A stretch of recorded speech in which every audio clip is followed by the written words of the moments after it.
저는 이번 인사청문회 통해서 대통령이 방통위원장으로 지명한 이진숙 후보자에 대해서 그 직을 수행할 업무 능력이 없다라는 결론에 이르렀다는 것부터 말씀을 드립니다. 현안에 대해서는 공부해서 일하겠다라고 대답하는 준비 안 된 후보자라는 것은 둘째치고 지금 모두들 말씀을 하셨듯이 후보자 인사청문회가 아니라 사법기관으로 가야 할 정도로 기본이 안 됐다는 것을 온 국민이 알게 됐다고 생각을 합니다. 그리고 아까 박충관 의원님께서 정책 발언 안 했다고 말씀을 하셔서 이에 대한 의사진행 발언 또한 좀 해야 되겠습니다. 이번 제가 청문회를 준비를 하면서 준비한 질의 제목을 읊어보겠습니다. 방통위 역할 및 주요 정책 현안, 세월호 관련 질의, 위키트리 관련 질의, 트로이컵 관련 질의, 리스크 매니지먼트, 인랩 결제, 신상 발언, 위반만 하는 행동에 대한 질문, 문화계에 대한 방통위원장으로서의 가치, 프로세스. 제가 방통위 역할 및 주요 정책 현안을 가장 먼저 앞에 세웠습니다. 해서 단통법, UHD에 대한 방통위의 기본적인 방향성, 망사용료에 대한 방향성들을 물었습니다. 하지만 저는 그 직무 능력을 물어봤자 공부해서 하겠다라는 의견이라 질문 방향성을 돌릴 수밖에 없었다라는 것 말씀을 드리고 이것은 이진숙 후보자가 직접 자초했다라는 것 또한 언급합니다. 제가 오늘 보고서 관련해서 좀 더 자세한 의견을 내기 전에 잠시 오늘 언론 보도에 나온 것을 언급을 해야겠습니다. 여당에서 현재 과방위 최민희 위원장님에 대한 국회 윤리특별위원회 제소를 추진한다는 보도인데요. 그런데 저는 저희가 사흘 동안 국민 앞에서 인사검증을 한 시간에 대해서 여당에 이진숙 방통위원장 인사청문회가 남긴 것은 막말과 갑질 뿐이라는 말에는 솔직히 동의를 할 수가 없습니다. 아까 여론에서 보셨듯이 이진숙 후보자에 대해 일부라도 국민들이 이해할 수 있게 되었기 때문입니다. 이번 인사청문회를 통해서 현장에서 회의를 지켜보면서 느낀 것은 여당에서도 이런 후보자 검증 앞두고 정말 난감하셨을 것 같습니다. 왜냐하면은 감싸 안기엔 너무 어려운 국민의 눈높이에 너무나도 맞지 않는 후보였기 때문입니다. 저는 여당의 이진숙 후보자 말고도 정말 훌륭한 방통위원장 후보자 많을 거라고 생각을 합니다. 그에 동의하신다면 윤리특위 제소 결정 철회를 촉구드리고요. 야당과 함께 솔직하게, 진짜 솔직하게 이진숙 후보자에 대한 부적격 의견을 주시면 좋겠습니다. 또 한 가지 중요한 언급을 좀 해야겠습니다. 이진숙 후보자가 인사청문회 도중에 여러 번 실적을 언급하며 본인의 능력을 증명했다라고 한 내용이 있습니다. 굉장히 여러 번 말씀을 해서 듣다 못한 관계자들이 좀 전에 제보를 또 해왔습니다. 한번 읽어보겠습니다.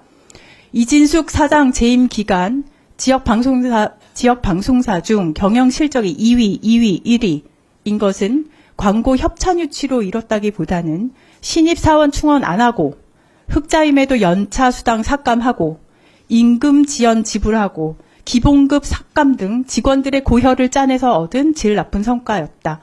이진숙이 경영의 품질 얘기했는데 말 그대로 질 나쁜 경영의 표본을 보여준 시기였다. 특히 2017년 유일한 흑자는 최장기간 파업에 참여한 직원들 인건비를 안 줘서 달성한 결과다. 그가 그렇게 증오하는 파업으로 얻은 흑자를 자신의 성과로 포장하는 어이상실이다. 후보자 본인이 언급했기 때문에 반론이 들어왔습니다. 이에 대해 반론이 있다면 반론을 꼭 해보시기를 바랍니다.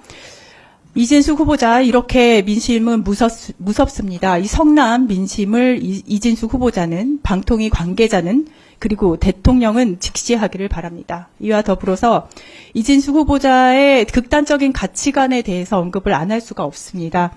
여기 계신 의원님들께서도 보셨겠지만 국민 누구라도 대답할 수 있는 질문에 대해서 답변을 못 하셨습니다. 위안부가 강제적이었냐 자발적이었냐 하는 문제에 대해서 방통위원장 후보자가 아니라 일반 대한민국 국민의 한 사람으로서라도 당연히 강제적이라고 답변을 했어야 하는데 끝까지 답변을 못했습니다. 일본의 입장을 대변하는 후보자는 일본 사람은 아닐 텐데 말이죠.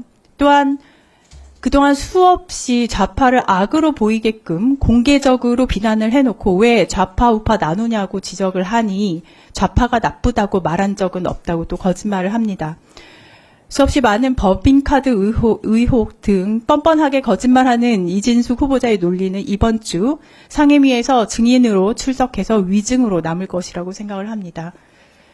저는 청문회 도중에 무엇보다 뼈아프게 남은 게 있습니다. 세월호 유가족을 앞에 두고 기회를 줬음에도 불구하고 바로 앞에 있는데, 피해자 가족이 바로 앞에 있는데 제대로 사과하지 않은 것은 국민들이 절대 납득할 수 없다고 생각합니다. 저는 그 순간 정말 마음이 무너져 내렸습니다. 한 가지 더, 제가 사실은 회의 진행 늦어질까 봐 당일은 그냥 넘어가려고 했는데 시간이 있어서 짚고 넘어가야겠습니다. 인사청문회 마지막 날로 기억을 합니다. 본 위원은 마지막 질의에서 후보자의 위키트리 여론조작 시도 의혹과 관련해서 이동관 당시 청와대 홍보수석과의 사전 모의가 있었다는 제보 내용을 설명했습니다. 그런데 제 질의 후반부 한 2분 동안 이진숙 후보자는 갑자기 저쪽 반대편 벽을 바라보고 제가 질의를 끝날 때까지 다른 곳을 쳐다보고 있었습니다. 중간에 제가 다른 곳을 보시네요 했음에도 시정하지 않고 끝까지 반대편 벽을 보고 있었어요. 질문하는 사람의 눈을 바라볼 수도 없을 정도인지 묻지 않을 수가 없었습니다. 여론조작 의뢰에 대한 일과 이동관과의 관계를 떳떳하게 밝힐 수 있다라면 그렇게 했을까 싶습니다. 능력도 안 되고 가치관도 위험할 정도로 극단적이고 공직을 수행할 도덕성도 결여되어 있습니다. 아무리 좋게 봐주려 해도 서류 탈락감 후보를 내세운 대통령실에서 직접 취소를 해주기를 바라고 국회는 국회의 할 일을 하겠습니다. 이진숙 후보자는 대한민국 방송통신위원장으로서 장관급 고위공직자로서 빵점입니다. 감사합니다. 예, 이준석 위원님 의견 말씀해 주십시오.